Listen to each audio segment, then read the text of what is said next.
right, everyone. Welcome to another episode of Give Me Back My Action Movies, the podcast. I am one of your hosts, Dan, and there's your other host, Charlie. Charlie, say hello to everybody. Hello, everybody. There you go. All right, folks. This episode is, of course, Lethal Weapon. You helped vote for it. You helped choose this episode, and this is the one that we're going to be doing today for you guys. Charlie, are you excited about Lethal Weapon? I am excited about Lethal Weapon, but I'm also excited about that this is episode 10. That's This, true. That's kind of why we let people choose. We wanted to do something a little special for today's episode, the 10th episode, and and we couldn't decide. It was literally a toss up between the three polls, and it was like, let the people choose. that yeah, it really was. So everyone, if this is not what you wanted to hear, it's your fault. That's Blame right. yourselves. Should have voted Tired, for the one you wanted. yeah, I'm tired of hearing your nonsense. Two things on this episode. One, I'm sick. I'm pretty much dying today, so I'm going to try to tough it out best I can, but this is going to be a pretty Charlie heavy episode. So, A, you're welcome, or B, you're sorry, depending on how you want to look at it. Or you just call me fat. We'll just see I which didn't way it goes. call you fat. I just said Just that you had. Charlie Heavy. All right. Second, Charlie, in honor of the star of Lethal Weapon, Mel Gibson, who has had his issues off screen in the past 10 years or so. Yeah. But anyway, what are the Burger King restaurants called in Australia? I didn't know there was going to be a quiz. They're called Hungry Jacks. Hungry Jacks. Yeah, a franchisee from Canada went to Australia in 1971, found out there was already a Burger King, and his name is Jack, so he called him Hungry Jacks. So there's a Burger King, but it's not the Burger King we know here in the States. Correct, correct. So it is and it isn't. So some of the new items on the Hungry Jacks menu right now is the Rebel Whopper, O- the Okay. Whiskey River Whopper. That one sounds interesting. I know. Hash browns. Those are I new for gotta them. have hash browns. The frozen Fanta sour watermelon that you can add little bursties, it says, that like pop in your mouth, kind of like bubble tea type of things. I don't know what Uh, bubble tea is, but you had me at, watermelon slushy because I right. love that And then stuff. they make a frozen Fanta sour watermelon spider, is what they call it. I've It's seen the basically, spiders in Australia, sir. I am not interested in that. I know they even have to name stuff that you eat that'll kill you. Basically, it's just a frozen with some whipped cream on it, looks like. And then, of course, the newest thing is called the Yumbo. It's Yumbo. it's a ham and cheese sandwich. That sounds familiar. I think I've heard reference of a Yumbo before from something I've watched. I can't Yeah, remember yeah, you what it probably is. have. So over there, if you look at their menu, they've got what's new: Whoppers, beef burgers, grill masters. I don't know what those are. Chicken burgers, they call them.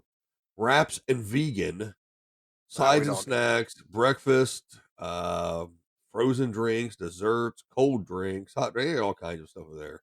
I'm Uh, glad we ate before we recorded this because everything you're saying would make me hungry normally. I know you didn't know this was coming, did you? I had no clue. This awesome way to start the 10th episode. Let's talk about Yumbos. Let's see what else. Here's here's their grill master selection. They have a grill master's pulled beef and Angus. Okay. So it's like pulled pork on top of a sandwich. They got ones smoky barbecue Angus, and they got ones with. They looks like they all have. Some of these have fried onions on there. I So there feel you go. like it's a major miss in marketing to not have at least one or two burgers called like the humongous, the Mad Max. I mean, you Well, are in Australia, so let's see what's under the let's see what's under the beef burgers. You've got the Big Jack, the Mega Jack, which they're Big Macs, dude. I'm looking at them right now. The Baconator Deluxe. Let's see, the rest of these look pretty that normal. The sounded like cheesy cheeseburger looks like it's got three different types of cheeses on there. It's pretty ridiculous. I mean that was literally Burger King, McDonald's, and Wendy's all in one menu. They have one, dude. It's a cheeseburger with a hash brown on it. I've done that myself. You can't order it, but you can order them separately. Looks pretty awesome. Actually, what is McDonald's? What do they refer? I mean, it's called McDonald's, but what's the nickname they refer to McDonald's as in Australia? The good day, mate. I don't know. Macca's. They call it Mac Macca's. Macca's. Okay. All right. Yeah, I watch Australian rules football. What do you want from me? And sometimes they have advertisements for Macca's. Go to the Macca's, get yourself a sandwich. I watch these videos that my kids are addicted to, and it's called How Ridiculous. And these guys just do these wild, They hit like, a golf ball through panes of glass and bounce the big yeah, rubber band ball. I've seen some of those. and Yeah. they drop things off the tower. They're in Mhm. Australia, and I swear every episode I catch, they can do nothing but talk about KFC. Because Yeah. every time they wanna go and get food, it's KFC. So that's what I knew there was KFC in Australia. Yeah. KFC's a big one. Yeah. But, this is our 10th movie podcast Yeah, I episode, know. so I wanna do one about fast food from around the world. We should do one of those too. you know what? We'll put that on a Patreon at some point, and that way Uh, people can pay to yeah, listen to it. that'd be kind of fun. All right, so this episode, of course, Lethal Weapon, the 1987 action classic, starring, of course, Mel Gibson and Danny Glover as the main two heroes Yep. of the film, and of course, our third in a row Gary Busey film. I love it, man, and you know what? This is not our fault. This was voted. They could have picked one that didn't have Busey, but we Welcome to just another episode of the Gary Busey Hour here. it's it's the Gary Busey hat trick. It is. And this is the first film with an official credited Al Leong in it. Credited, named character, and lines. Yes. Al So, Leong. yeah, and that, of course, was Indo, which most people know him from. I would say if you know him by character, like if you know his three big character roles, Yeah. this, Die Hard, Yeah, with the crunch and bar. Big Trouble in Little China. Those are the main 3 people Those are his tent automatically poles. Yeah. remember about him. People like me, I could tell you most movies he's been in. He's also the guy that gets killed by an ice cream cone in Last Action Hero. So, Yeah, yeah, he yeah, does. that's his big claim to fame in that movie, but Last no. Action Hero is such a corny, goofy, bubblegum sweet thing, but every bit and every just stupid shot and everything else that they do in it is all such done with such love for these types of movies. Yeah, it's a We're self-aware action movie. Yeah, Yeah. we're definitely gonna have to do that one Oh, sometime it's just for it's the on the love. list 100%. There's no way you can do an action movie podcast without doing Last Action Hero. Charlie, how do you get to Carnegie? Practice. Practice. That's it. All right, so this movie, like I said, 1987. The estimated budget of it was $15 million. Its opening weekend in the U.S. and Canada on March 8th was brought in just under $7 million, but its gross worldwide was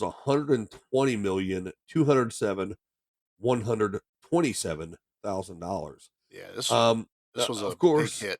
it was a big hit, and of course, everyone knows Mel Gibson from the Mad Max movies. But I still say this is what made Mel Gibson what Mel Gibson ended up being.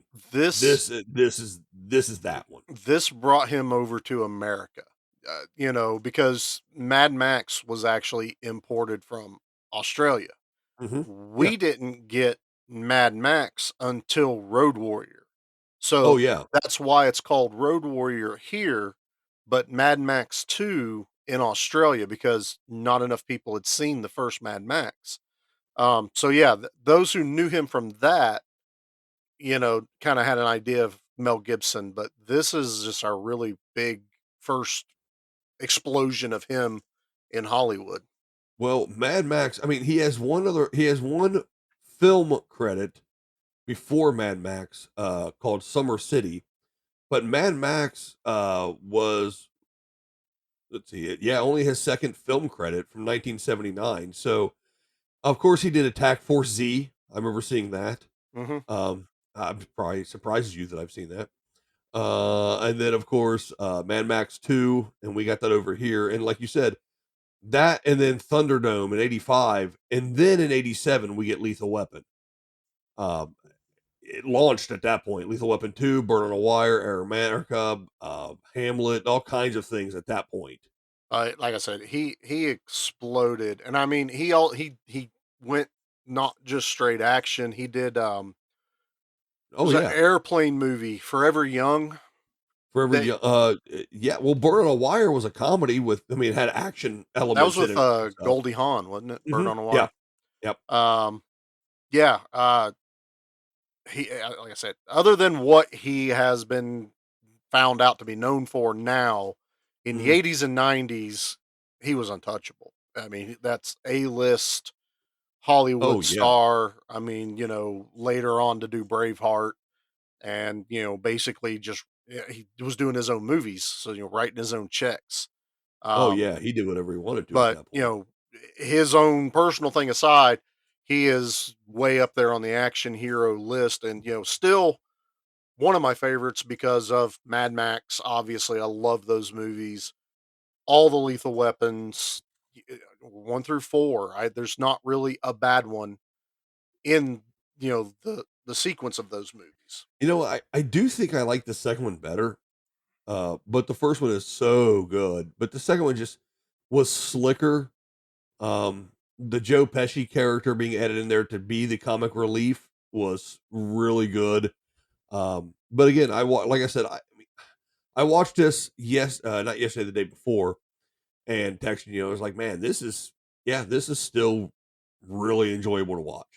Well, and this is gonna be part of the conversation too, is this is, by some people's account, the first buddy cop movie that's Mm, actually 2 cops partnered up. Um, we put this one and Beverly Hills Cop and Bad Boys all together because we knew we wanted to do some type of buddy cop genre movie. And Beverly Hills Cop isn't like this one as a buddy cop movie. He just gets partnered up later with 2 other, police officers, with yeah. Judge Reinhold and Well, then and some people say like 48 Hours is the first one, 48 but again, hours. it's still the dynamics a little different there. Well, yeah, because it's a cop and a felon. So you get that yin and yang kind of thing. Again, Eddie Murphy started that, but I feel like Lethal Weapon is the main first buddy cop. After this is when a lot of the opposite team ups kind of happened. The Tango and Cashes, um, I Last Boy cut Scout. Last Boy Scout a lot later, but we even Yeah. started getting movies like I Come in Peace with Dolph Lundgren, and I can never remember that guy. The guy's got a weird name and I can't remember it, but he gets teamed up with a straight man FBI agent. Then you get like Um, Showdown and oh, Little Tokyo. no, yeah, No, which Showdown one? Yeah, Tokyo is Dolph Lundgren and Brandon Lee. yeah. So you have that kind of clashing, you know, uh, Well, you got like Runaway, even Tom Selleck. I mean, it's futuristic, but he's still paired up with a partner going after these robots and stuff. yeah, yeah, and So so you have all that kind of stuff. You have The Hard Way with James Woods and Michael J. Fox. this kind of laid the groundwork for that type of genre into a subgenre of action movie. You got us building stuff together. You and me. A Dude, lot of those if films. we're not Riggs and Murtaugh in real life, I don't know what to compare ourselves to. You are getting way too old for this shit, and there's just days I want to jump off a building. Yeah. So, Well, let's talk about Murtaugh. Let's talk about Danny Glover. yep, Before this film, he obviously had some roles out there, but his big two was big three, really. I guess was Witness, Silverado, and The Color Purple, and then Color Purple coming out in '85, and then of course in '87, Lethal Weapon here, and it really kind of again it kind of catapulted him a little bit more as well. I mean, with another Lethal Weapon, and he had Predator 2, Flight of the Intruder, and tons of other stuff that came out. He was in Too Legit to Quit, the video with the MC video with Hammer. MC Hammer. Yeah. So I mean, there was a tons of other stuff that he did after this as well. Yeah, I think So the this is a big difference. movie for these a big movie for these actors. Yeah. The difference with Danny Glover is he was able to maintain his range of what type of movies he wanted to do. He never Mhm. really jumped into the action movie things like Mel Gibson did primarily action. with sprinkles of other movies. Sure, yeah. Um, but Danny Glover kind of went a little bit different route, except he just kept getting pulled in for all four Lethal Weapons. And if the rumor mill's true, there's a possibility of a fifth Well, um, I mean, Lethal Weapon. no disparage. I mean, I don't mean any necessarily disparaging comment against Mel Gibson, but if you look at Mel Gibson and Danny Glover's an actor. Mel Gibson is an actor, but he kind of just stayed in his lane, whereas Danny Glover can do all kinds of things. Well, he had range before he did Lethal Weapon. My guess would be he was probably more classically trained I would assume, early yeah. on in his career, which is where a lot of those guys, I would have you get a lot of Sidney Poitier kind of vibes from Danny Glover Hmm. throughout his acting career. And And that's not to say that classically trained actors don't do action type films. I no, mean, no. Patrick Stewart was in Excalibur. Well, you I had mean, Hans Gruber, help me out here. Rickman. Um, Alan Rickman literally was pulled off of a stage in order to do Die Hard. He wasn't even sure he wanted to do it. And And look at, thank goodness oh that my he God. was. I mean, top villain ever right there. I mean, he was an actor. And But it's, hey, I was just going to say, don't be remiss. You were talking about there was a third big star. yes, not everyone can name the star, but everyone can recognize this star. So we're gonna play a clip from this particular star.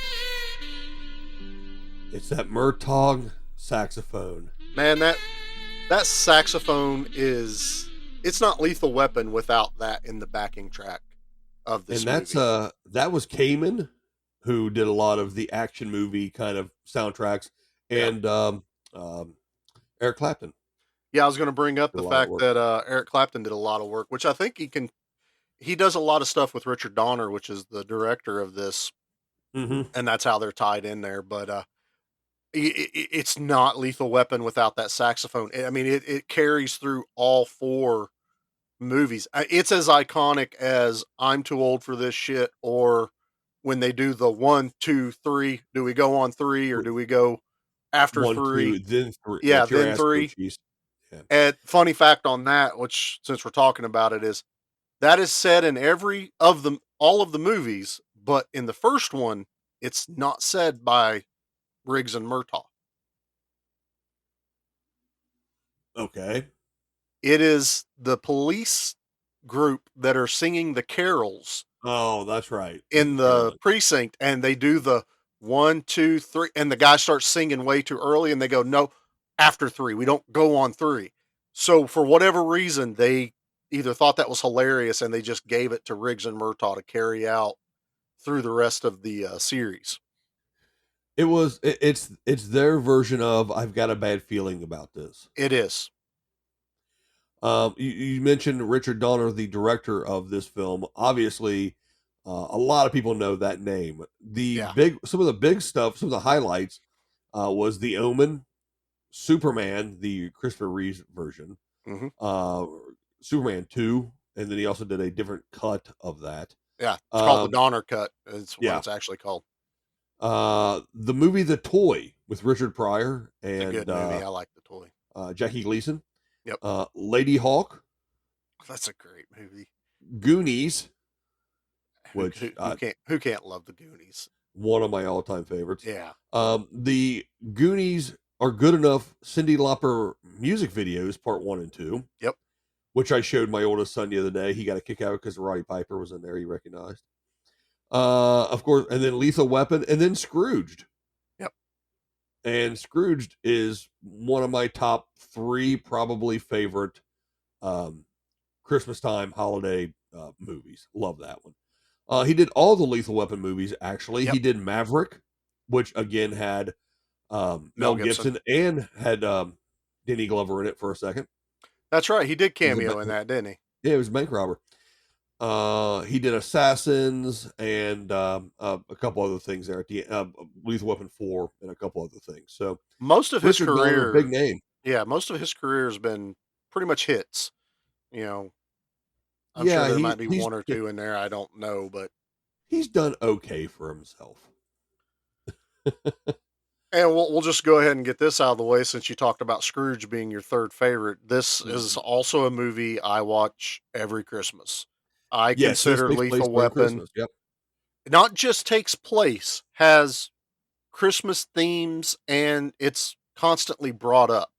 You know, Well, the first song you hear is Jingle Bell Rock. exactly. And Riggs buys the drugs at a Christmas tree lot and tries to negotiate a Christmas tree into the deal. They That's talk true. about the season. There's a guy painting a door with holiday things. So this is one of those movies that, like Die Hard, I consider this part of my Christmas traditions. There's a line at the end of it. I wish I would have got the sound clip for the episode, but um, Gary Busey basically they're talking they're playing "It's a Wonderful Life" on the TV, Oh and yeah, they're like, "What day is it?" He goes, "It's goddamn Christmas," and he shoots he the shoots the TV. TV. Yeah, so I mean, there's a Christmas tree in the Murtaugh's house that they drive the car through at the end. There's a lot. It's not just it's happening during Christmas. It's right at Yeah, it's it's involved, Christmas. Yeah, and as a matter I of like fact, that. Riggs gives Murtaugh a gift at the end, even a Christmas gift. So Yeah. yeah, it's very Christmas centric. Well, and it's Um, also this was produced with Joel Silver as well, and Joel Silver did Die Hard, yeah, so there's a lot of flavors involved in that. But yeah, it's like yeah, when you go to a certain if when you go to Hungry Jack's, you know everything's gonna be flame broiled, everything same kind of thing, right? I know the second I get to Australia, I'm asking where's the closest Hungry Jack. Well, they're gonna tell you And next then to I'm the gonna Macca's. ask someone about why it's not called the Humongous, or tell me a burger place that is Mad Max themed, because Well, I'm gonna go there. there already was a Burger King there, so maybe they have the humongous.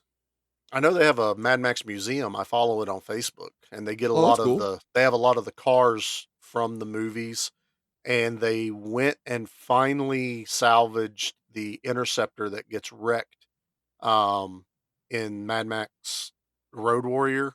Hmm. It had stayed there since filming off the ravine, Yeah. and someone else had come through and took the tanks out of the back and a few iconic, but they finally went in and just pulled the whole thing in for the museum. So they Oh, actually have the that's pretty blown up cool. interceptor. Yep. That's really cool. Um, let's go ahead and play the trailer for. I was going to say Die Hard.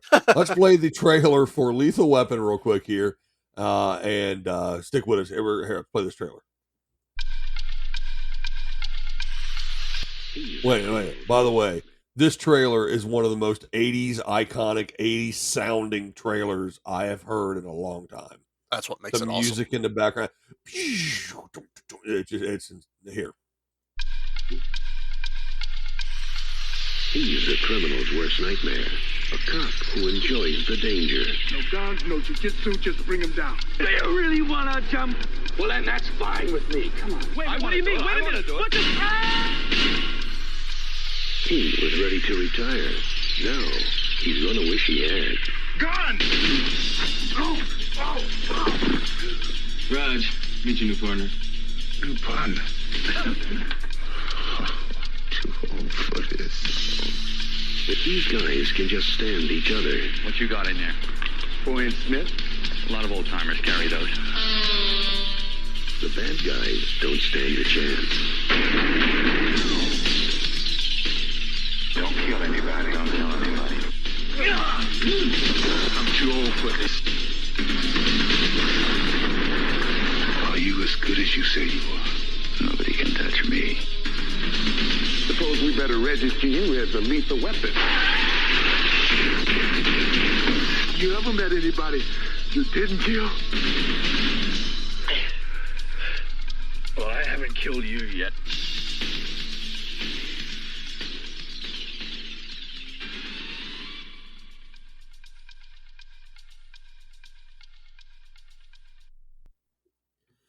That's as '80s as it gets. I love every second of that.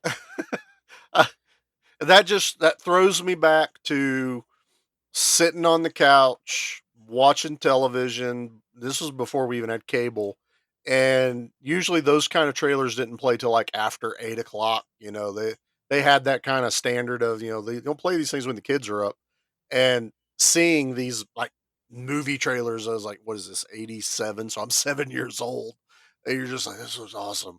I can't wait till I can watch this movie." And the movie guy voice. I mean, just there's like 3 guys that you just know when they start talking, and they're doing the, movie guy, you know, "This summer, hold on to your butts," Here's a just world. Yeah, exactly. I love it. I really do. So Lethal Weapon, Charlie, do you want to give let's talk a little bit about Riggs. The reason he gets pulled over though into homicide, he doesn't start in homicide. Like you said, he's making um a cocaine deal at the Yeah. beginning of this. He's in narcotics. By the way, everything in the 80s, the only drug in the 80s was cocaine. It was the only Cocaine drug in the 80s. And cocaine and marijuana. weed and And weed. weed still, yeah. Yeah, because they make both references in this movie. But pretty much it was just coke. That was it. Miami Vice, coke. This, coke. Running Scared with Gregory Hines and Billy Crystal, coke. Probably because everyone in Hollywood had some in their car, so it was easy to get the prop. You Yeah, know, I'm it sure they had it. it It wasn't like it was a big deal. It was right there for it's them. kinda like the Cheech and Chong movies of the '70s. It's like, "We're gonna smoke some weed. I got some. Yeah, I got exactly. some. We can make a giant joint. Yeah, let's do that." Yeah, let's just do it right now. Hold on a second. They're like, well, we're going to get the prop for it. They're like, prop? The hell are you talking about? I've had 7 bumps already. Let's get going. Let's do Yeah, this. that's film. All right. Why don't you go ahead and take it? You want to talk about that scene a little bit? I can talk about that scene, and then I'll bring up something else about that, I think is kind of funny. Yeah, yeah. So we're introduced first. We're introduced to Riggs in a, like, trailer on the beach. Just your standard, bachelor pad, TV blaring, beer everywhere. He's got his dog, Sam the dog. Is that right? Because Burbank's the cat. Um, Yeah, I think so. Yeah. yeah. So you start this movie off with just Mel Gibson being all disheveled, obviously. And let's not forget, of course, his bare ass and a little glimpse of probably his manhood. I think that was payback for the women that had to go watch this movie, and the first 5 minutes of this movie is nothing but a chick, topless, dancing on the top of her apartment building railing, um, Before she dove off of said before railing. she dove off. I mean, That place really looked a lot like the Capitol Records building too. By the way, I don't know um, if it was or not, but it looked like it. from my research, it was actually one of the producers' apartment. Yeah, it makes So, sense. and fun fact, ignore the toplessness of it, but the girl that plays her name's Amanda Hunsacker in the movie is a stunt woman, and she actually performed that stunt and jumped from the balcony. Now, they had an airbag at the bottom, but the trick of it is because when you see the camera angle, you're following her falling and you see car and sidewalk. It's very realistic when you see it. Well, they had done is they had painted like a backdrop, like you would for, a matte painting, but only onto an airbag of a Hmm. car, the sidewalk, and then everything in the middle of it kind of blended in. So they actually filmed it to the very last second before she impacts the car. And then the camera turns to a side angle to watch her compress the top of the car down. She actually did that jump into an airbag, but the reason that it looks so believable is they had painted out this entire block onto the airbag, which is kind of impressive if you think about for a standard stunt that everyone did in the 70s and 80s, but they wanted that really impactful, no pun intended, shot of her falling and the camera doesn't leave her till the last second of impact. Yeah, it's kind of a cool. We talked about that, so I knew that watching it again the other night, and it still looks really good. It looks really cool the way they did it. If you like, I was really paying attention to it, and obviously now we have 65-inch TVs and 4K, there is the tiniest little clip that you can start to see a wrinkle appear on the airbag before they do the cut. And I mean, it's a split second that you go, "Ah, there's the ripple of the tarp or canvas that they put on there before they cut the camera to the other angle." Just a cool little fact. When you watch these movies as many times as I have, you start looking for things. Matter of fact, there's just an article today. We're going to talk about the movie in a second, but this just kind of seems relevant. In Aliens, somebody watching one of the special editions in 4K found a scene that no one had ever seen before of a goof. Uh, James Cameron has never mentioned it. No one in any of the forums have ever done. But there is a scene of the APC driving through the I don't know what you would call that, the camp or whatever that they're investigating for the alien invasion there. Sure. The if the guy paused it just right, you see the guy that's remote controlling the miniature APC because it was all done in miniature. The dude's head is poking up over the wall and he's got glasses on top of his head. No one has found that till now. That's Uh, wild. I shared it in the group and a couple other guys. I'm like, you guys got to see this. This is insane. Now the Um, actual AP, there was an APC life size built off of an airplane it was baggage vehicle or something. it was an airport baggage vehicle. Those Yeah, really flat. So there was a life size ones for the close up shots, but for any of the driving because it was all in miniature miniature. set. This guy was just watching it for fun and goes, "What is that in the corner?" And pauses it, and there's this dude's head like from the nose up. Did you see him clear as day when you pause it? And it's just hilarious. So movie magic, you gotta. I like catching these little things when I'm watching these movies. So let's get back to Riggs doing the drug deal. So Riggs is works narcotics. So he is trying to buy cocaine, and it's your cliche three drug dealer guys that are running a tree lot, and he's there, like, oh, is this good stuff, and tastes it and everything. That classic. I don't know what cocaine tastes like. Apparently, it has some. I don't Specific taste. specific, yeah, some kind of weird taste that's like, that's good stuff. Rub my gums. And they do a deal. They say, "Oh yeah, you can buy the whole thing for 100." And then Riggs starts counting out $100 out of his wallet, and it's just he's just insane. He's not worried about the outcome of everything. So they're getting ready to do the deal, and he pulls out like $100, and the guys are starting freaking out, going, "No, no, man, no, no, man, $100,000." And he's like, $100,000.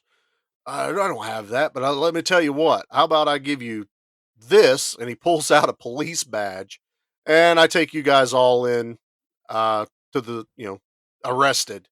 And they start freaking out on him, and they don't believe him, and he turns a little crazy.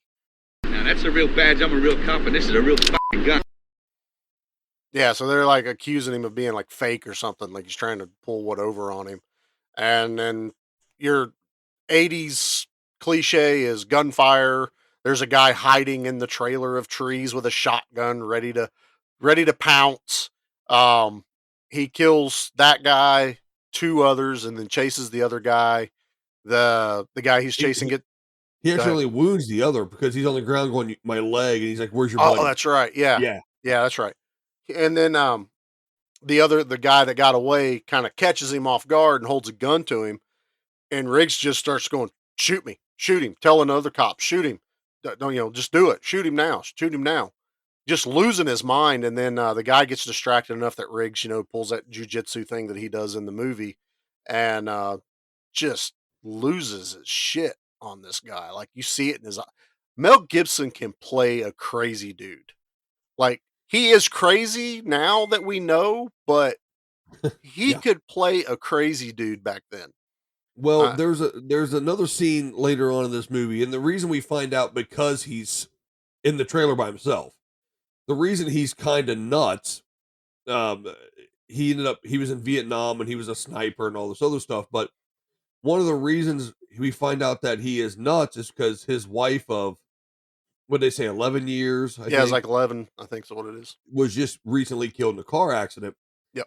So there's a scene where he's sitting in his trailer, Looney Tunes Christmas is on, Yep. and he's going to shoot himself with his gun. And the whole scene, he's sitting there, and this is one of the anyway, that scene is the reason he got the movie Hamlet. Yeah, I read. I read that. So, but the one thing I want to say about that scene though is he takes the time. He's got a special bullet that is hollowed out, so it does the job. He says, Too bad that's not the bullet they show. correct. But in the movie, he takes the time to like clean the bullet. He Mhm. puts it in there. He cleans the gun. He does all these things, which is kind of interesting because I've read a bunch of times that a lot of people that commit suicide, they take the time to make sure everything's in order. Mhm. Um, I have unfortunately been on a scene that was fairly recent after a suicide had occurred there, and everything was in order, and I mean pristine in order. Mhm. And so to show that that was, I don't know who told him to do it. I don't know if it was directing from Donner. I don't know what it was, but that scene just had an element of Realism. realism, a little bit of polish to it, something cool like that, Yeah. a different level like that. That was really kind of, I won't say cool, but interesting to see that No, that was a scene there. it needed to be done because in this movie, it's kind of the driving force, for him. He doesn't Um, have anything else to live for, essentially, and so that's why he's now, half loony. He's got kind of a, quote unquote death wish. As a matter of fact, we see a lot in this. The police psychiatrist or psychologist or whatever, she keeps saying that he's on the edge. Um, he's nuts. He's a burnout, and they think he's dangerous, and that's why he gets transferred off of narcotics and put with Murtaugh because Murtaugh is a long time trusted sergeant. yeah, So they put him with him, thinking that well, Murtaugh will kind of keep an eye on him, keep him kind of toned down, keep him. Murtaugh just has a birthday in this movie. yeah, he turns 50. That's why he's always too old for this. So before we get too far, I want to bring up what I was talking about. There is a kind of a funny story on my part, but there Mhm. is a director's cut of Lethal Weapon. Not everybody knows about it. It is available. It is, and that's the funny part. I went to go get Lethal Weapon on a better quality cut, like a Blu-ray 4K, because I have it and it's just on DVD. Well, I found a DVD of it in one of those like get 10 movies for $25 bundle pack things, and it happened to be the director's cut. And I had the other 8 action movies, so I was only gonna get 1 movie I didn't have and a different cut of Lethal Weapon. So I didn't buy it, and I ended up watching this. It's, Lethal Weapon's on HBO Max right now. Yep. Yep. So I watched that with Jackie on HBO Max because it's a good clean cut. Well, the day after, I like to throw it on in the wood shop just in the background.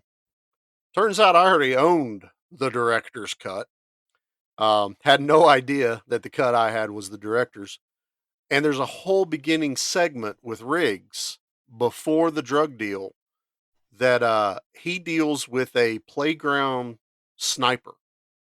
Some guy is shooting up a playground full of kids, shoots a couple of cops, and he responds to the call.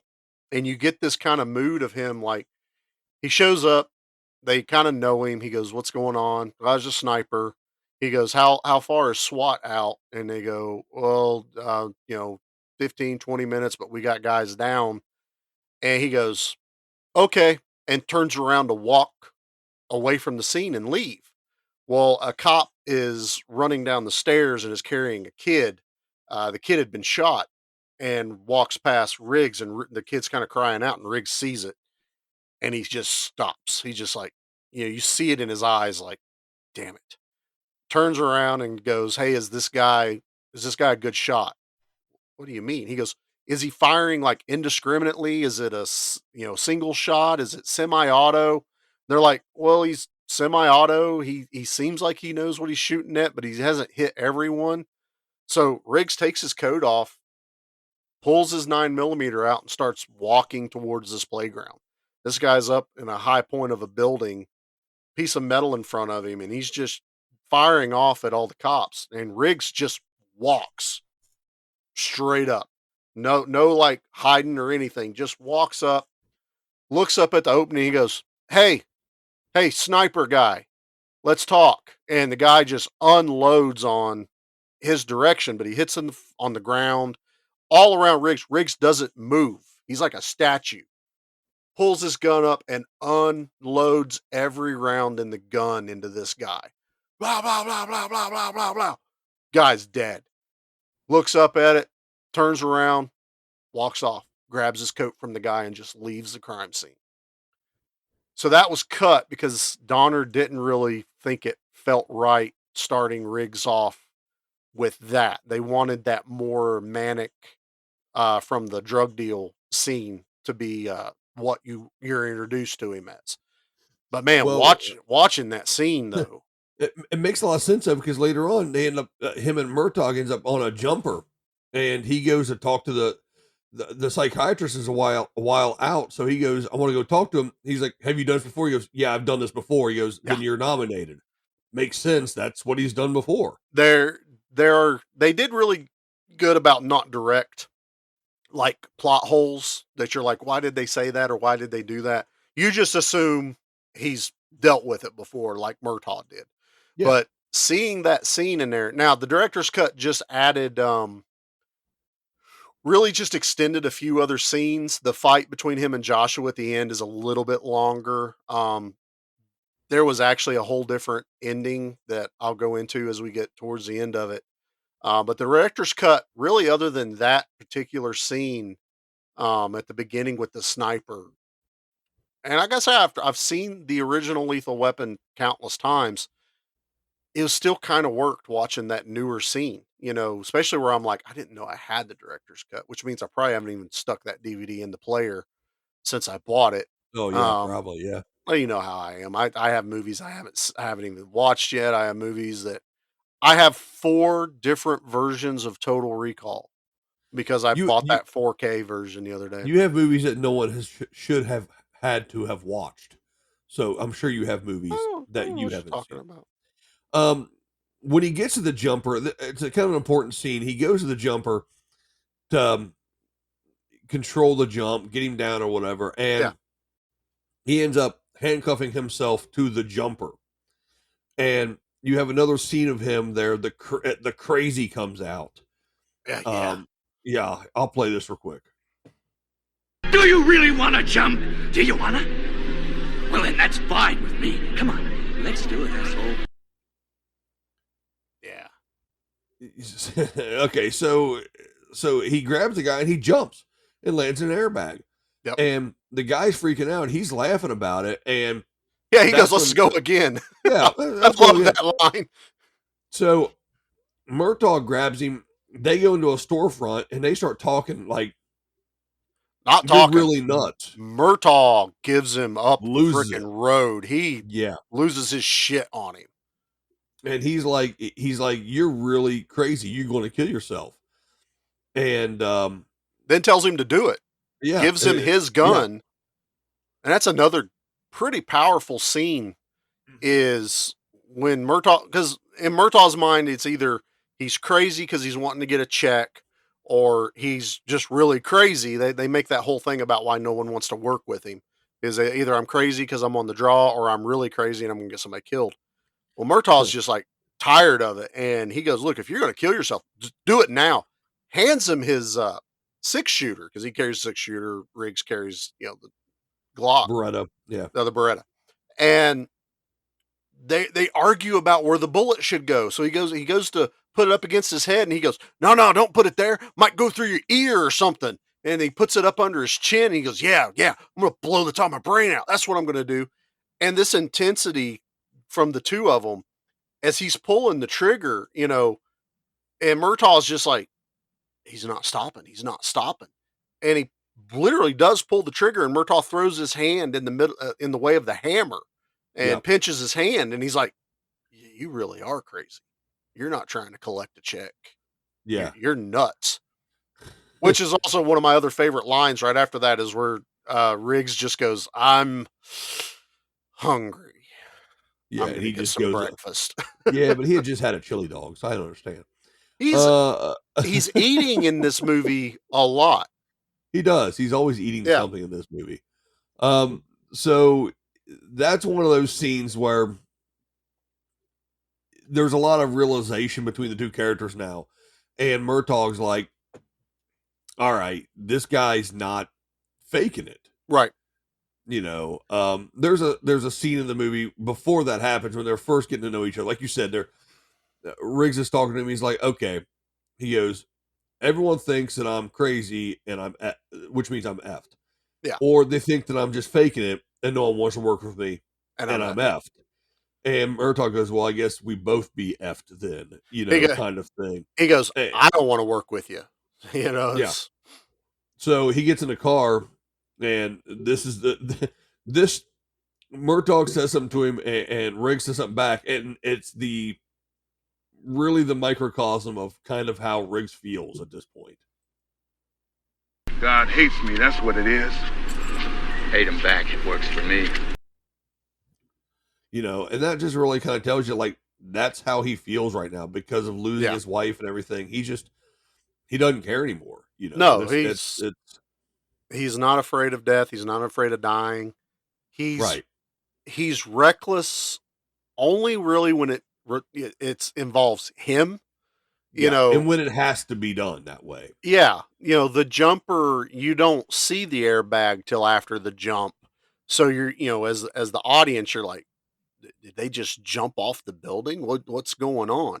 Then the realization of I was controlling the jump. Mm-hmm. Okay, so he had a reason to do that. The next guy he kills, Murtaugh shoots the guy in the leg at the drug house that they get invited into, and then the guy pulls a gun on Murtaugh, and Riggs knocks him into the pool cover. Shoots him into the pool cover. Yeah, he does shoot him because he's a little bit away. So he jumps in to save him. So it's great that he pops up after the water and he goes, "Oops." Yeah, whoops. Those are the little tiny comedy aspects. See, this movie is not like the other three. There's funny parts in this movie and there's levity, but it's nothing like 2, 3, and 4 where they really were truly buddies, best friends, brothers, and they could rip on each other. It happens a little bit as the movie goes. Yeah. Because they're by finding by the end of it, that they're solid. That's a brotherhood. Yeah. No, the end, I mean, it's bonded by blood, I guess is one way to look at it. They've been through something pretty traumatic. But so this one, and I think that's why 2 sometimes I lean more towards to watch it and enjoy it than 1 is because of the comedy aspect, not just Joe Pesci, but the interactions between Riggs and Murtaugh. Because in number 2, the South African bit puts me in tears every time I watch it. Yeah, like I said, I like the second one better for sure. There is a pretty good line because as they're going to go question the drug dealer that was paying for Amanda Hudsecker's apartment at the beginning of this, he keeps telling Riggs, "Don't kill anybody. We got to question this guy. Don't kill anybody." I won't kill anybody. He goes, "No, seriously, don't kill anybody. I'm not going to kill anybody." So he ends up killing this guy. And he pops out, they pop up out of the pool after trying to get to him. He, oops, whatever. Yeah. And then I really like this line. You ever met anybody you didn't kill?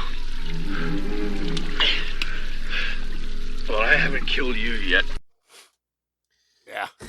So, and it's like Riggs knows his reputation and stuff. He knows all this. And he was like, look, I wasn't trying to kill this guy. It ended up being what it is. And Murtaugh thanks him for saving his life after this, and that's when things start to really kind of ease between the two of them. Yeah.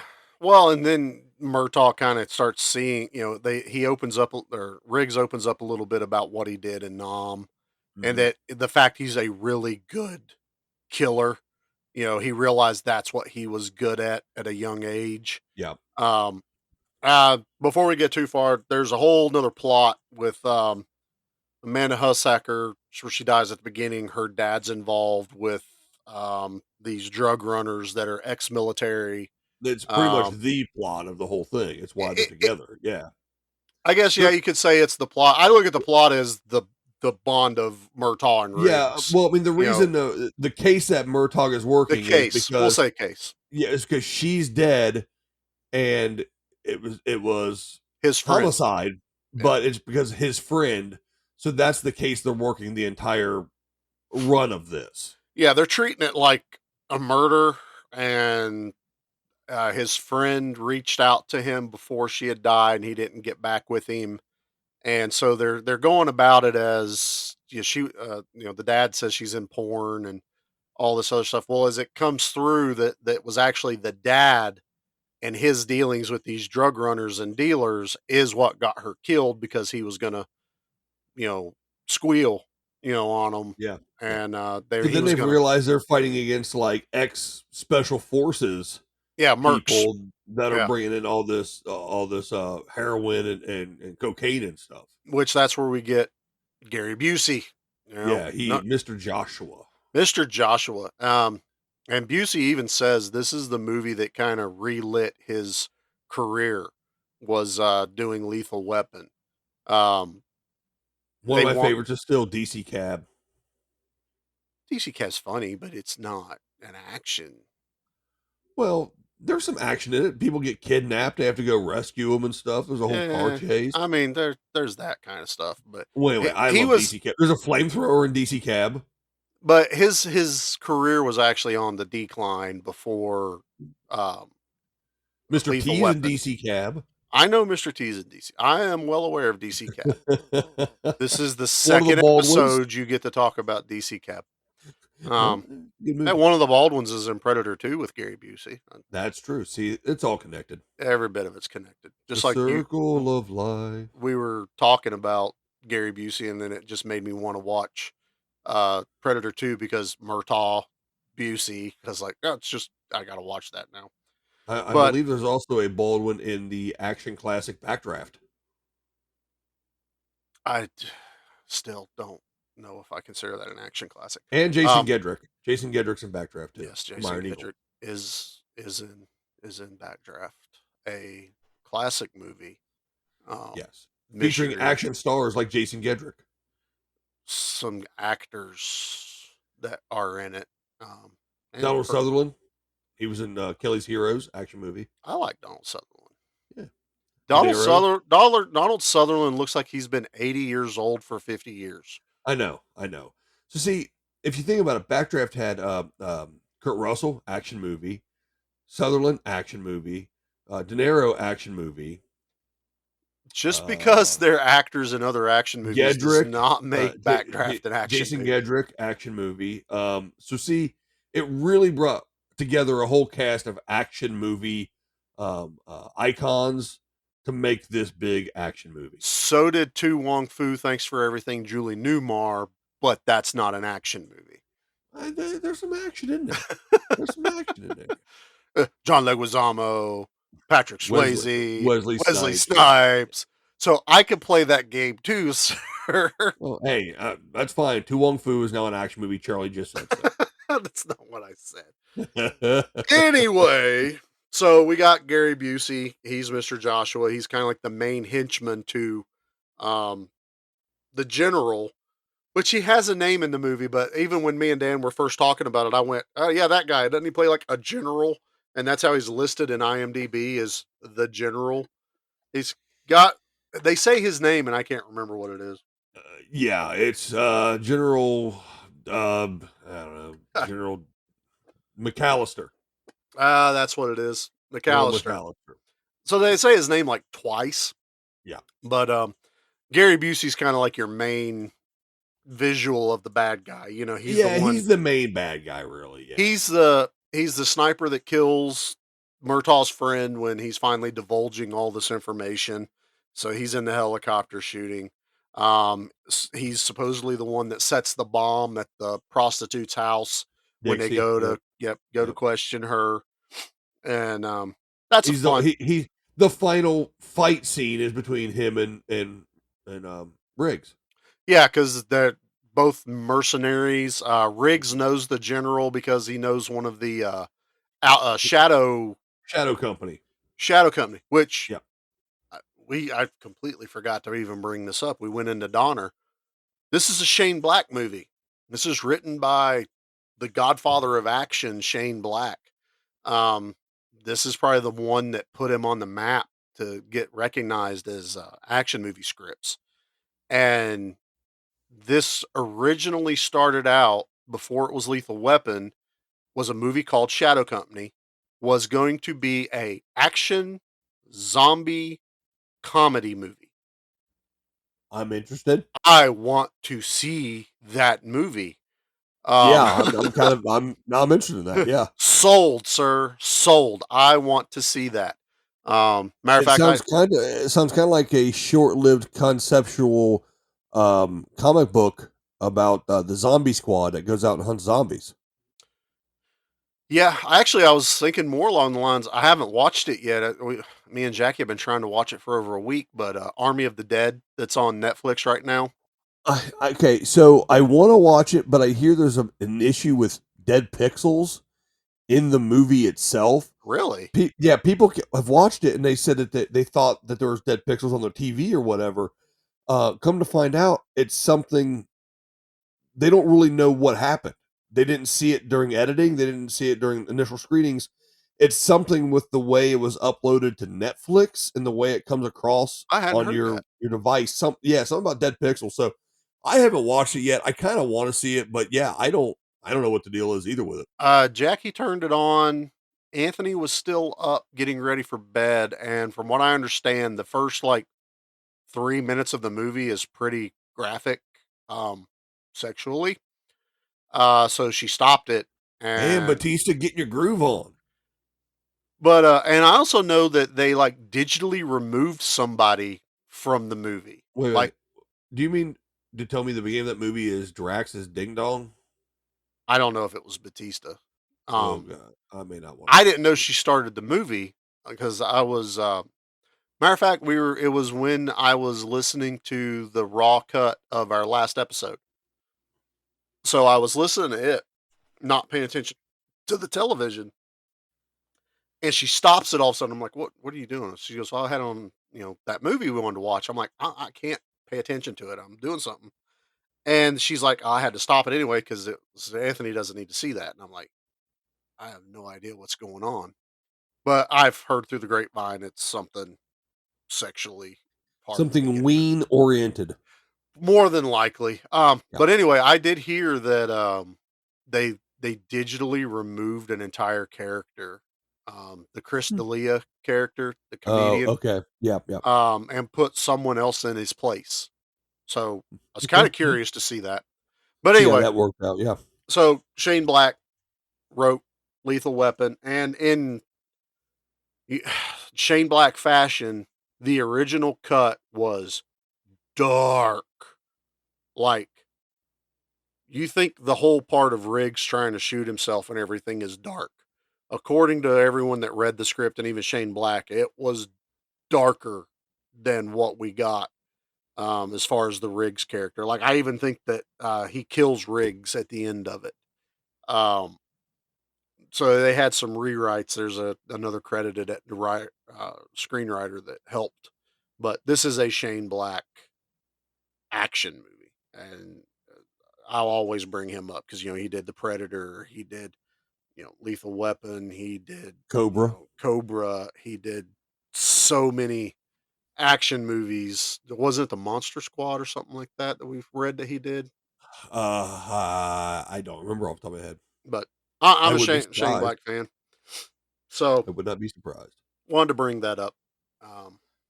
So yeah, Well, they were working The guy was working for Yeah. Shadow Company. Yep.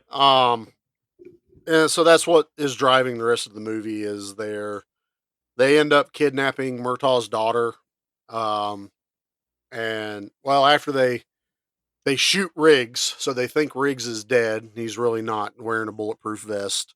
Um, so they try to use it as their advantage so Riggs can go be like a sniper at the meeting place to um, get Murtaugh's daughter back. And I bring that part up because there's a nice little cameo that you really, really, really have to look hard to see him. But our good old buddy Sven Ole Thorson is in this movie. And he is middle limousine passenger side, standing there and the menacing, towering man Big, that he giant is. man. Yeah. Big And old dude. you get, I think, the middle of the where Murtaugh throws the like smoke grenade. Mhm. You do get one good shot of him, but I think Riggs actually kills him during that whole scuffle when he starts firing off at the mercenaries. No, it makes Um, sense. But hey, Sven's in the movie. You know, There you go. gotta give love to Sven. Whenever you see him. Mhm. Let's take a quick break real quick. And when we come back, we will finish up this episode of Bringing Back My Action Movies. We will talk about the body count. And of course, we will talk about the Alliong system. And we will actually hear from Alliong in this episode of Give Me Back My Action Movies.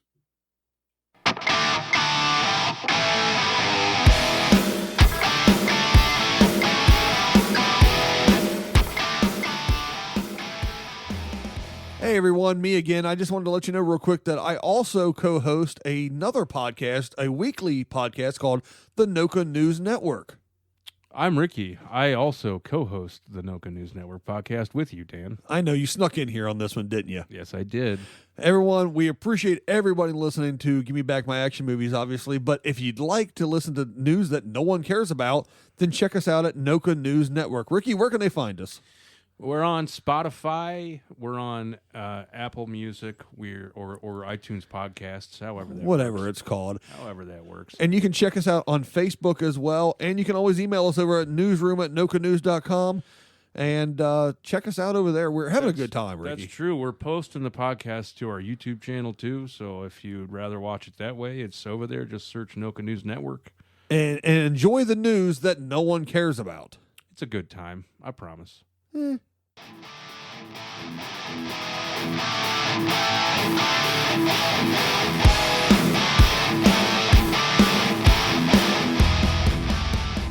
All right, welcome back, everyone, to Give Me Back My Action Movies, the podcast, talking about Lethal Weapon. Episode 10. This is the first Lethal Weapon we're talking about. No, episode 10 of us. Oh, yeah. This is episode 10 of us. We've made it to 10 of these, man. Be We've hyped. had 9 sequels. We're the 10th. We're the Fast and Furious franchise right now. That's it. I'm done. I'm turning this off right now. What button do I hit to turn this off and burn it? I'm more hyped than I sound. I'm like I said, I'm dying. Dan is muscling through this. I can tell you through the video chat that we do that every time we take a break, he takes micro naps. I'm trying to. Fortunately, I recorded this in the bedroom, so I can just lay down here if I want to. There you go. This is how I feel about. This is how I feel right now about doing this podcast. I'm too old for this shit. That's how I feel. I mean, you are straight up channeling your Roger Murtaugh this episode. Murtaugh. I really am. So let's speed up to a very important part of this movie. Yeah, a very, very, very, very important part of this movie. Charlie was saying they go after they kidnap, they shoot Riggs and they kidnap Murtaugh's daughter to find out what they know from Hudsacker before Mr. Joshua could kill him. Yeah. So during the rescue attempt, General McAllister catches Riggs. Yeah. And they bring Riggs and Murtaugh to this seedy place. Warehouse. To interrogate them. Yeah. It's the 80s. It's a warehouse. They also have the daughter still, too. Yes. And they go to interrogate Riggs, and he's hung on a hook in a shower of water. Yep. And Mr. Joshua is talking to him about, we wish what do you know? And he goes, we don't know nothing. He goes, I wish I could believe you, but I don't. So I'm going to introduce you to Mr. Endo. And Mr. Endo has forgot more about dispensing pain than we will ever know. Mr. Endo is Al Leong. Oh, Mr. Al Leong. Mr. Al Leong has two of very few speaking parts in his film career, but this is one of them. You know, shit, we're safe. He'd have told us. Nobody can take that.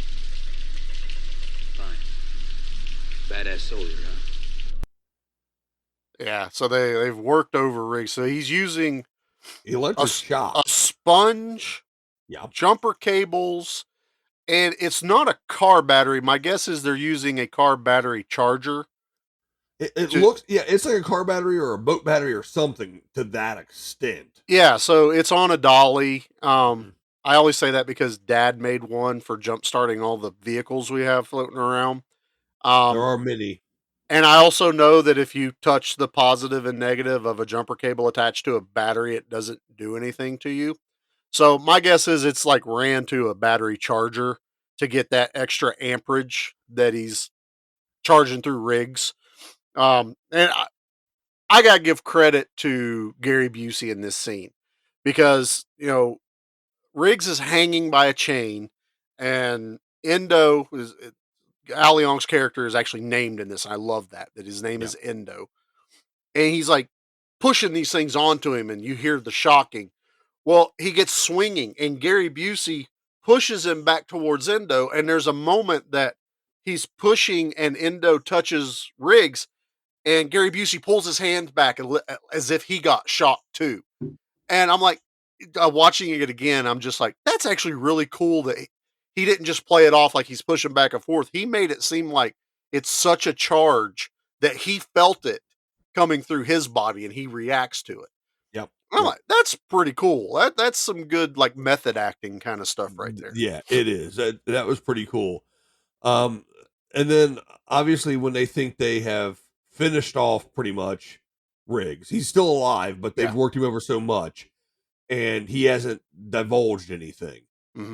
So Endo has one more line after he talks to Mr. Joshua, and Mr. Joshua goes, all right, we're safe. You heard the line. Yeah. He tells Endo to go finish him off.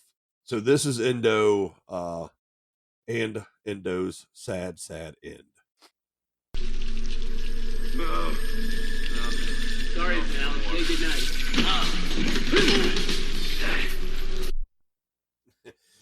So he tells him, sorry, pal, say goodnight. He goes to kill him, basically, and Riggs chokes him out with his feet. And kills him. And that's how Riggs escapes so they can escape and save the day and things. So, but that's a few of Al Leong's only spoken lines. So, well, bit of trivia, and I know I told you earlier, but we're going to fill everyone in. He has another line in the movie.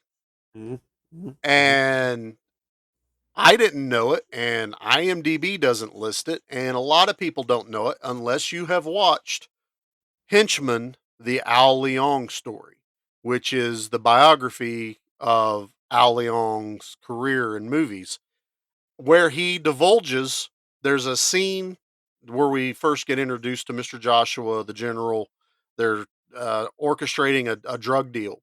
They're in a club, and there's this like generic 80s band playing in the background. And you see a guy standing in front of them. You never see his face, and he's yelling at them, going, no, no, no, no. I can get twice a talented band for half the price. Do it again. That's Al Leong.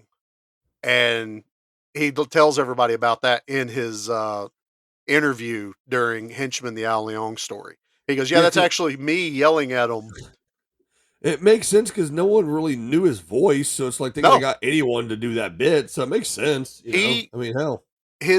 After you've seen him so much and you have seen the few things he talks, yeah, okay, you can understand that's his voice. But for the longest time, he's kind of like the Mr. Bean of henchmen. There was not a lot of talking coming from from a lot of these henchmen guys. They weren't paid to talk or act. They were paid to do stunts and, The Mr. Bean of henchmen. That's pretty tell good. tell me that's not pretty accurate. I mean, You're pretty close, man. but no, and we're making a big deal because this is episode 10 and we finally get Al Leong, our patron saint of our ranking system. I'm pretty stoked. I mean, I'm Yeah. a huge Al Leong fan. Well, we get Al there for a moment. Mr. Joshua escapes as Riggs tries to chase him on foot. Yeah, pretty epic car chase, foot chase. I Yeah. gotta say. Yeah. McAllister ends up trying to leave, and Murtaugh shoots the driver of the car that he's in, a la classic 80s. Yep. Shoot the driver bit. Well, you also get Murtaugh's signature neck crack Yeah, that before they he carry shoots. through. They carry it through the rest of the movies, but yeah, I do have to say, so we see that signature crack when he and Riggs are on the shooting range talking about the case. Yeah. During that shooting, that scene in particular is one of my least favorite scenes in the whole movie, because Riggs is supposed to be this super highly trained badass marksman sniper. He demonstrates his marksmanship in this scene. The problem though is every time he squeezes the trigger of that gun, he closes his eyes and winces during that entire scene. Every time he's like bang, bang, bang, every time he does it, and I'm sitting there going, all right, well, someone should have either did the sounds in post or told Mel Gibson to quit being a wuss or something, because every time he does it, he flinches and he gets a squint. closes You're his not eye. wrong. Yeah, And you're not wrong. You're like, there's no way in hell someone would do that is supposed to be that badass with firearms. That's my only complaint. I noticed it again and I was like, I hate this. This is bugging me. Anyway, so we get that neck crack. That's my bitch about this particular movie. There you go. But at least Steven Seagal wasn't in it, so there you go. Dan. Hey Dan. No. So you said my name, so I appeared. What is he? Freaking Candyman? He shows up now. Like Beetlejuice. He never left the studio. He's just been crashed out in the studio for like 2 weeks. He's like Beetlejuice. I just go, shitty actor, shitty actor, shitty actor, and he shows up out of nowhere. Charlie let me crash at his pad here, Dan. So, actually, no, he's in Russia or some shit right now. Yeah. So, hey, Segal, get out of the paint booth. Put his ass to work. Yeah, make him sand some boys or something. So McAllister ends up exploding in the middle of the road, essentially. Well, he wrecks the vehicle. Yeah, after Murtaugh shoots the driver. And it's full of cocaine and hand grenades. The most 80s thing you have ever said in your life is his car's full of cocaine and hand grenades. That's exactly what it is. I think Murtaugh shoots again, and that's when it blows up? Or does it just catch fire? I can't even remember because I'm so fixated on the hand grenades that fall out of the car. McAllister's trying to reach the grenades because the car's on fire now. And that's what it is. Yeah. Because there's not just like 2 or 3. There's like 20 hand grenades that fall down all over the cocaine. There are so many grenades that Steve Rogers could not have jumped on them all. It's ridiculous. Well, you get that kind of stuff, and then you get Gary Busey dropping one-liners every time he takes over a car in the car chase. Can I test drive your BMW? And he takes the dude's car, and it's just... This is a very nice car. I want to take it for a test drive. Yeah, classic Busey style stuff. Oh, my God. So they end up having to go back to Murtaugh's house because they know where he lives. So they end up going back there, and that's when we get Busey shooting the TV. And the final fight scene. Before you do the fight scene, I want to do my bitch of the movie. Go ahead. So you bitched about Riggs wincing when he fires the gun. Yes. Here's my bitch. So they know they're heading to Murtaugh's house. There are 2 cops posted outside of Murtaugh's house to guard it. Gary Busey pulls up and shoots these guys dead cold because they're like, "Can we help you?" And he goes, "No," and shoots both of them. Then goes into the house, hears the Christmas movie, shoots it, Yep. goes, Yep. "It's Christmas, damn it." There's a note for him Yes. on the Christmas tree Yes. saying, "Dear bad guy, sorry we missed you," or something. So, and then a cop car goes flying through the window through the tree, and Riggs is there waiting to take on Busey. So Yes. were the two other cops just bait? Did they not care that these two cops were sitting out like, "Hey guys, we're going to run in and leave a note. The bad guy is coming, so either hide or Or just get capped. no, left their asses there Yeah. to die and then get mad at him. This guy killed two cops. So it's like, no, assholes, you killed those cops because you didn't freaking warn them before you went in and wrote a note that said, "Dear bad guy, sorry you missed us. We're going to run a car up your ass." Yeah. That's my bitch of the movie. The only thing I can think of is that maybe Murtaugh called home and had him write the note. And that's such a stretch, but There's no way. "Hey, honey, yeah. I need you to write this note real quick Before you Dear get the hell out of the bad guy." house because the Yeah, bad guy's coming to kill because you. a guy with a machine gun called Mr. Joshua is coming to the house for dinner. Leave the TV on a Christmas episode, so Yeah, no, it was they left two cops to die. yeah. That's the bitch I have of the movie. Yeah, Everything else I they don't have a did. problem with. No, they absolutely did. Go ahead to the final Um, fight, Dan. So then at the end, they have a pretty actually badass fight scene between Mr. Joshua and Yeah. Rig. And it's really pretty cool because they're going to arrest him. And Riggs, it's kind of soldier deserves soldier, ma'am, type of thing from It's alpha male Soldier. versus alpha male is exactly what it comes down to. Because he So- tells him, he's like, "You want a shot at the title." What do you say, Jack? Would you like a shot at the title? Yeah, exactly. Don't mind if I do. Yeah, so now these two go on this 10-minute fight where Joshua finds a pole in the ground or something, swings at him. Riggs gets a nightstick, starts blocking it, and they start fighting each other. Everyone shows up to arrest him, and Murtaugh keeps going, I'll take responsibility. This is on me. This is on me. Yeah, At which everyone point, all the cops would have been like, no. They even had to put on the radio, "Sergeant Murtaugh is in charge until the watch command gets there." So they really drove home the fact that it's on Murtaugh. Yeah, so they end up having a really pretty good fight. But did you see that they had brought in special trainers for him and Busey, that the guy wanted to teach Mel Gibson a style of fighting that hadn't been seen on Jiu-jitsu. screen. Yeah. Capoeira, or however you Capoeira. pronounce it. Yeah, Capoeira. They specifically wanted to teach him that because it had never been filmed in a movie like that before.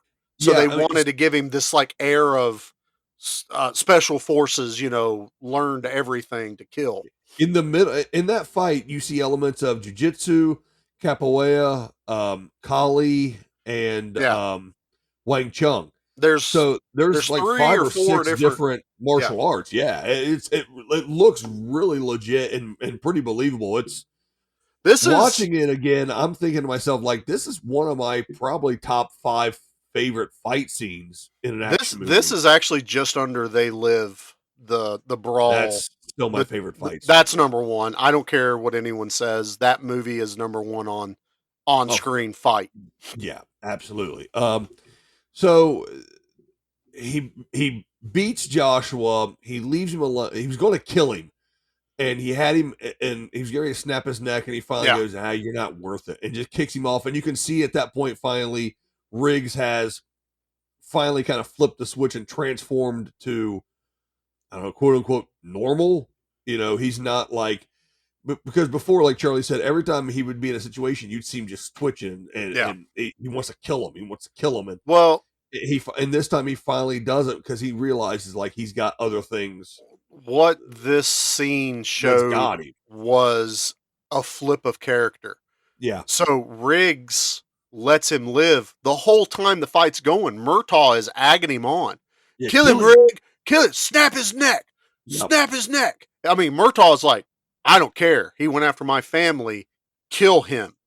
And Riggs doesn't. So there's this juxtaposition of their character back You don't and know forth. what that word means. I know words, you sick, delirious bastard. You. I am that.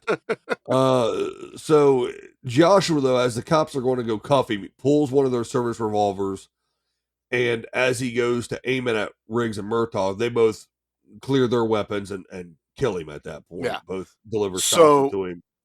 the classic 80s super slow motion. Yeah.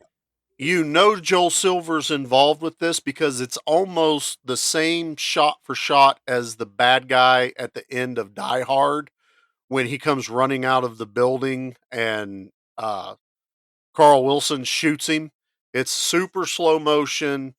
You see the gunfire, bad guy falls down. Yeah. If you watch it, Murtaugh fires first, actually. He does. I would make one small change to that scene.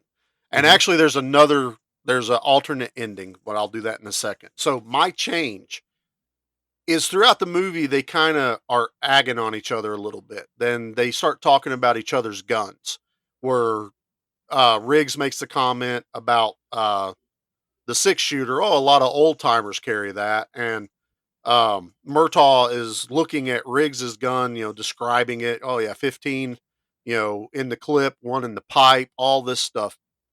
I would have had them pull each other's guns. Yeah, because that'd have been a cool. Riggs didn't have his gun on him. He handed it off to do the fight with Mr. Joshua. And Murtaugh wraps him in the raincoat that they give him. So he's tucked in tight to Murtaugh. You never see him get his pistol back.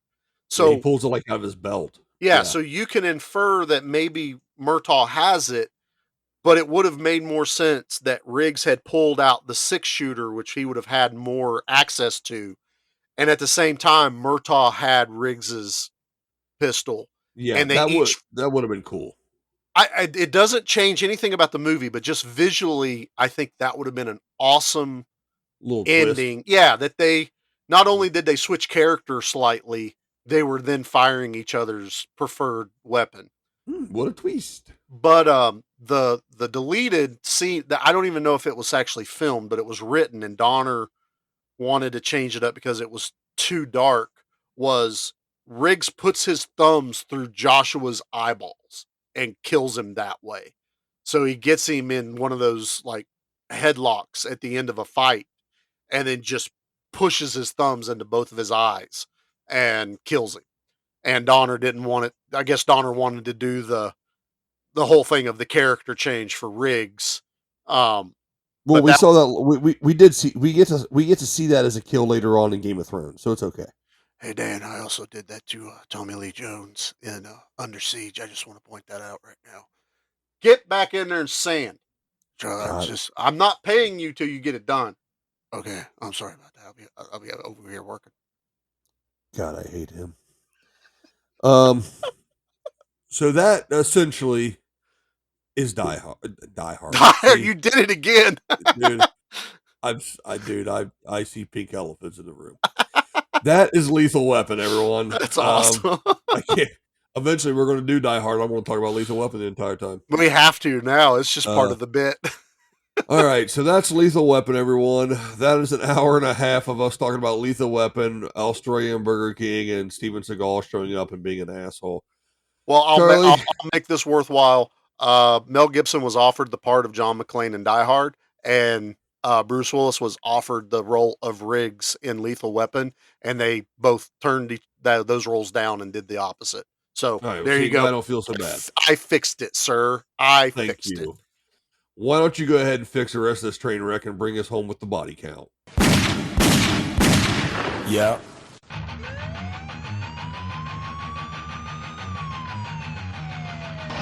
Body count. Body count. Body count. Body count. Oh, that never gets old hearing you go. I love that. I love that. All right, Charlie, what is the body count of Lethal Weapon? For such an action-packed movie, this one doesn't have a huge body count. I think it's probably one of the lowest of the movies we've done so far. It's got a body count of 26. Is that including me? Because I may not live through this. 27 if Dan doesn't make it through the episode. It's a good possibility. Although I think Steven will take credit for killing you. So we'll have to add that to the 67 in Under Siege.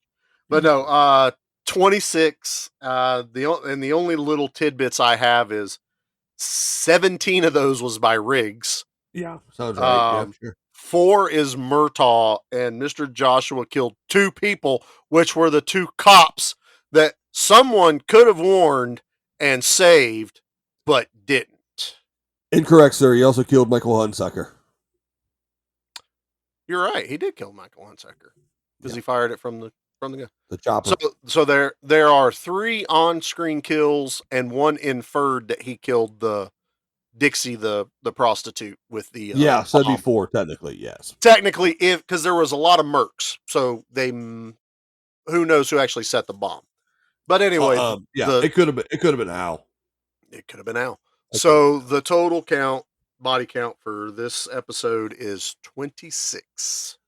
Let's now go to everyone's favorite bit, which the body count bit is definitely a lot of people's favorites. Yeah, but let's go to the rating system. The classic Allianz, the rating system. We still need to put up we need to get together some type of Allianz rating system sound bite or music or something. Just play the Allianz clip one more time. Well, all right, I gotta get it. Hold on a second. I gotta get the thing working on here, and all right. So we gotta get some kind of sound or something here for this Allianz rating system that we gotta do. Yeah. I'm too old for this shit. Yeah, I really am. Let me find this. Here we go. Shit, we're safe. He'd have told us. Nobody can take that. Fine. Badass soldier, huh? Badass Allianz is what it is. That's what it is. Charlie, how many Allianz are you going to go ahead? You know what? I'm going to start. You started. You did last week's. I did. I'm going to give this movie 4.5 Allianz. Ooh. I thought about giving it 5. But I was thinking about some of the other ratings that I have done in the past on some of the other movies we've done.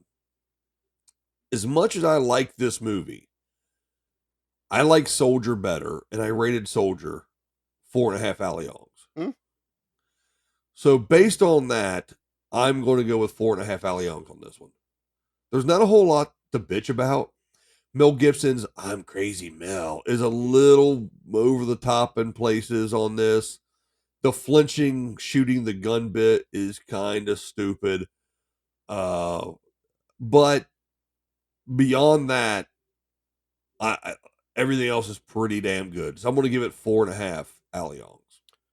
So I'm going to counter your points and go, had Mel Gibson not had done that role like he did, we wouldn't have the Mel Gibson that we got throughout the 80s and 90s. That kind of probably not cemented him into this and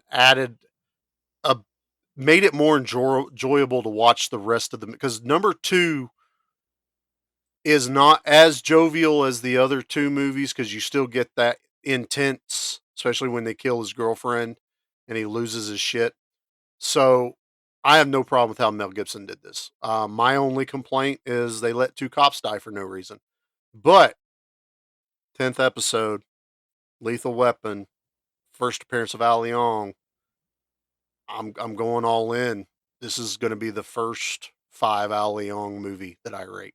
What? That's the sound. I don't have that sound effect. You don't have that sound effect. No, this is your quintessential 80s action movie. It set the bar so high for so many other movies to follow.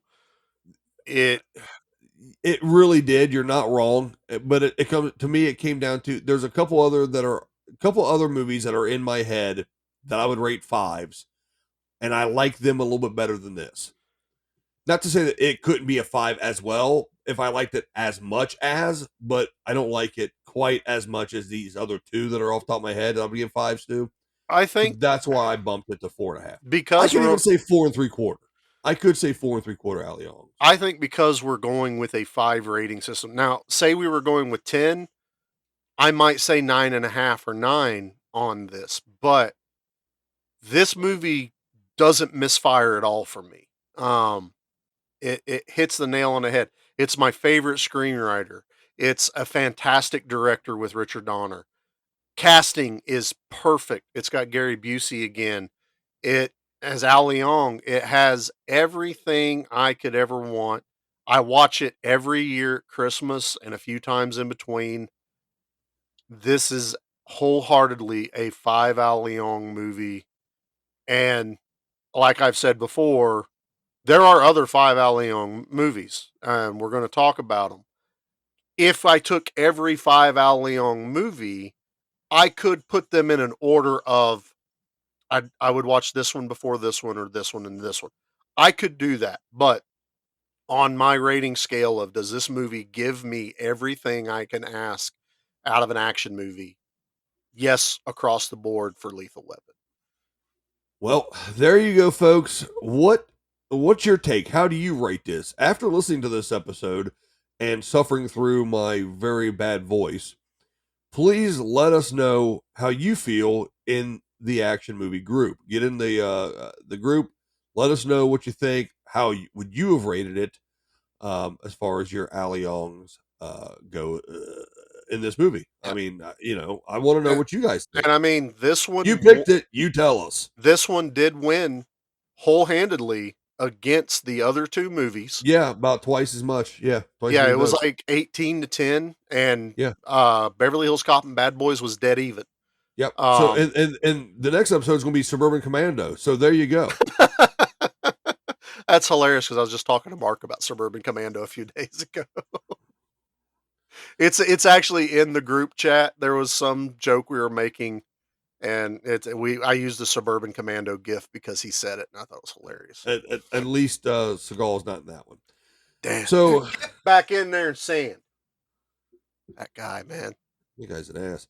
So as we finish up today's episode, I want to give the last ounces of my energy to say thank you to our buddy Pete and the gang over at Good Beer Bad Movie.